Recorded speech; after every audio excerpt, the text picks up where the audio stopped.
No building, town, or city lasts forever. Even if they've remained occupied for thousands of years, they eventually become abandoned, and in some cases, forgotten.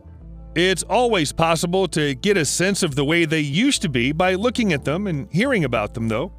And we'd like to give you a sense of that in this video while we check out some of the most incredible abandoned locations in the world. Back when it was occupied, the Coral City on Sukan Island in Sudan must have been a beautiful place to live. It's still quite beautiful now, and it's been in a crumbling state of ruination for decades. The island's port on the Red Sea was a crucial facility for the empires of the region for 3,000 years, and the wealth that rolled into the port funded the incredible buildings that were erected at the site. The construction of the city was ordered by Ramses III in the hope that it would become a focal point for trade and also a base from which further exploration of the world could be conducted. It succeeded in both aims. 2,000 years later, it developed an importance to Muslims as a stopover point on the way to Mecca. The folklore of Sudan is full of legends about the place, including one of a king who ruled from here and had more than 360 wives. Things took a darker turn during the 19th century when the port became a hub for the slave trade, but when that was put to an end, there was no further use for the city. By the 1920s, it was completely unoccupied, and the once opulent buildings had begun to fall into disrepair. Today, it's little more than a tourist attraction for curious historians. A little piece of cinematic history was lost in December 2020 when a radio telescope at the Arecibo Observatory in Puerto Rico collapsed.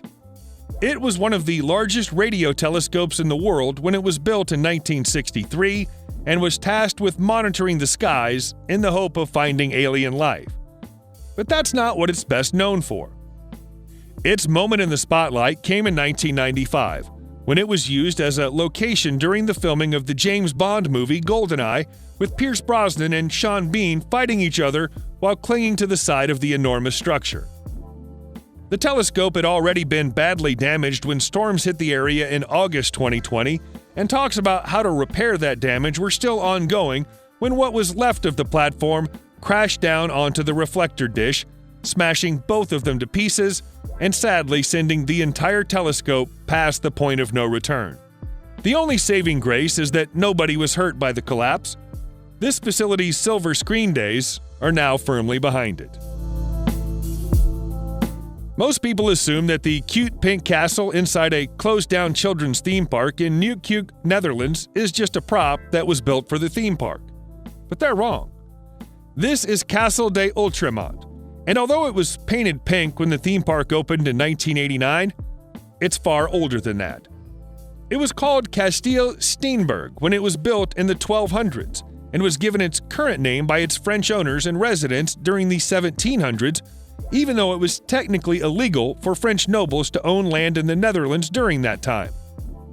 By the time the 1980s came around, it had become quite run down and dilapidated. So the fact that the owners of the fantasy-themed Land van Ooit wanted to buy it and redecorate it gave it a new lease of life. That only lasted until the park went bankrupt in 2007, though, and ownership of the land and the castle reverted back to the local government.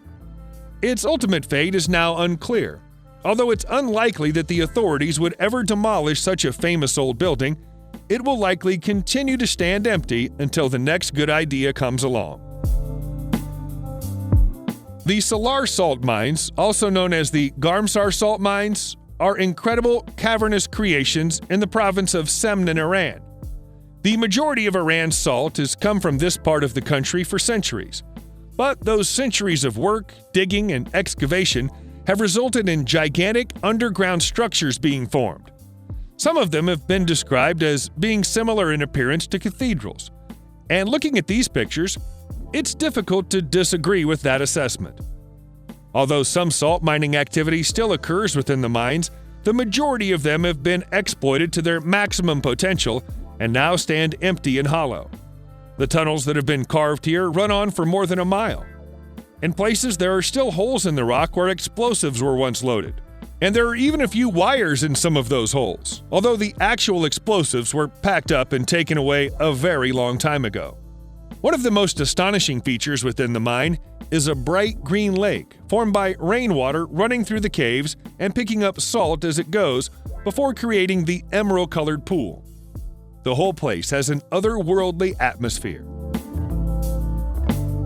Many conservationists and environmentalists will tell you that wind power is the energy creation method of the future. And they might have a point. But not every attempt at making the idea work in reality pans out the way it was intended to. The lonely spectacle of Kamoa Wind Farm on Hawaii's Big Island is a testament to that. This cluster of 37 wind turbines cranked into life in 1987, but struggled to generate enough energy to pay for itself, meaning that the company that bought and distributed power from it had difficulties turning a profit. When their deal expired 20 years later, they opted against renewing it, leaving the wind turbines without a purpose. Unfortunately for the locals, switching the power off didn't stop the turbines from spinning, and they noisily creaked and clanked on for several years beyond that, becoming ever rustier and more derelict in the process. By 2012, they'd become an eyesore, so the owner of the land agreed to a deal to sell them for scrap metal. Only a few still remain today as a reminder that even renewable energy projects can sometimes result in pollution and failure. When you find closed-down mines, you'll generally also find forgotten ghost towns where the mine's workers used to live. The towns and villages are erected when the mines open and are almost immediately abandoned when the mine shuts. That, in a nutshell, is the story of Vivacana in Estonia. It enjoyed its peak years during the 1920s when the nearby mines yielded plenty of oil shale, and a little over 3,000 people called it home. But the mine started drying up in the 1970s. By the 1990s, all but the hardest of residents had moved away, and the town's old buildings had begun to fall to pieces. Looking at it today, you'd assume that it was completely abandoned. But incredibly, there are still around 50 people living here. Most of them either former miners or descendants of former miners. It'd take a hardy soul to live somewhere that looks so bleak and broken, but to them, it's the only home they've ever known. And they're unwilling to give it up. How long they can continue to survive in a town that doesn't have any stores, schools, doctors, or other essential facilities is unknown. A few moments ago, we looked at a place in Iran where humans extract salt from the land. Now we're going to a place where salt is eating away at structures built by humans. It's Saltdale in Cantillo, California, and it too was once a salt works. Prior to the establishment of the town, Saltdale, in 1914, it was an unremarkable place among the bleakness of the Mojave Desert. But for a short time, it was one of the most productive salt mining towns in America. A year after it opened, it was producing 700 tons of salt every week of the year. The Southern Pacific Railroad had to lay on extra trains to take it all away. Over the next 20 years, the town grew, adding a post office and a school to go with the numerous workers' homes. However, as there were no police, crime was common and became even more common when the salt mining business began to fail in the 1940s. After a few years of little to no rain, it clung on until 1975, when the factory closed. And now the unharvested salt is eroding what's left of the buildings. It would be unfair to call Glowworm Tunnel in Helensburgh, Australia, abandoned in the strictest sense of the word. It's true to say that humans only come here rarely, and trains don't run through the tunnel anymore, but it isn't lifeless. As its name implies, the tunnel is packed full of glowworms, to the point where the bioluminescent creatures cause the structure's interior to glow in the dark. The tunnel is hard to locate among the overgrown greenery that surrounds it, but once you've seen the glowing blue light of the creatures inside it, you'll never forget it. Its official name is, somewhat unimaginatively, the Metropolitan Tunnel, and it opened in the 1880s. It was never well suited to its purpose because it was so cramped and the thick layers of soot and smoke posed such a threat to the health of passengers that it was closed permanently in 1915 after barely 25 years of operation. The tunnel is flooded many times since then, and the smell of stagnant water is a little unpleasant. But for the people who occasionally visit here, the sight of the glowworms makes it worthwhile. On the outskirts of Tokyo, in Japan, you'll find a series of cliffs made of soft sandstone. And carved into one of them, not far from Saitama, you'll find the Yoshimi Gankutsu Hotel, a hotel that's never welcomed a single guest. The hotel's unfinished, and in truth, it was never likely to be finished because it was created by one man working alone, mostly with hand tools. In 1904, at the age of 46, strawberry farmer Takahashi Minakichi gave up his job for reasons he never explained to anyone and started carving his hotel directly into the stone. He was still working on it 25 years later when he passed away. By that point, he'd done some impressive work, including a grand entrance, enormous staircases, a kitchen, and a few rooms for guests, one of which had a balcony with Art Deco railings. Someone finished off his work with a white brick facade as a tribute to him after he passed away, but that was only there for aesthetic purposes. The hotel remained closed, and the facade has long since fallen away. Take a trip to Port Orange in Florida, and you might come across the ruins of Bongoland. You might be alarmed by the sight of fallen dinosaurs slumped in the grass, but don't be alarmed. You haven't stumbled across Jurassic Park. You've just found all that remains of a theme park that failed a long time ago. The dinosaur statues, along with a few other relics, can be found within the Dunlawton Sugar Mill Gardens.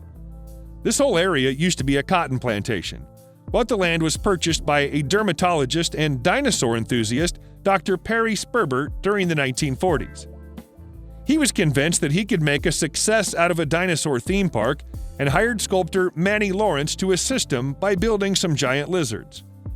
Aside from the dinosaurs, the park offered an authentic recreation of a Seminole village, a tour of the ruins of an old sugar mill, and a few wild animals, as well as a miniature train. What it didn't have is any rides, and without them, it struggled to appeal to customers. The business failed just 5 years after it opened, shutting down for good in 1952. The area has since become a public park, but the dinosaurs have been allowed to stick around as a curiosity. A former luxury hotel that's become abandoned will always be a good location for a horror movie. So if there's anyone out there wanting to make such a movie, look no further than the Grand Hotel Campo dei Fiori in Varese, Italy. This was once the most opulent and luxurious place to stay in the Italian Alps, but now it's silent and lonely. It looks like it could be centuries old, but it actually wasn't built until 1910. The exterior is a little battered, but inside it's a different story. Much of its former beauty still remains, and looking around it, you can easily see why it once received a dedicated cable car service from places as far away as Como, Milan, and even Switzerland. For most of the 1930s and 1940s, it was the place to be seen in the region. But it failed to keep up with the times and was forced to close in 1968. At that point, it was bought by the Castiglione family, who lived in its most spacious rooms while employing staff to care for the other 200 bedrooms they had no interest in. The family eventually sold the hotel in 2016, and there are now rumors that it will be redeveloped and reopened at long last. The Widow Jane Mine in Rosendale, New York, USA, has had many different uses over the years. Aside from its most obvious use as a cement mine, it also has been a recording studio, an outdoor theater, a source of whiskey water, a trout nursery, and a mushroom farm. But sadly, these days, it's nothing at all.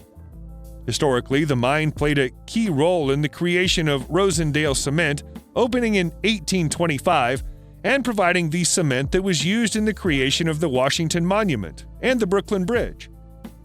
Demand for natural cement has tapered off since then, and the mine found it was no longer able to turn a profit by the mid-1960s, resulting in its closure in 1970. Strangely, nobody knows where it got its name from.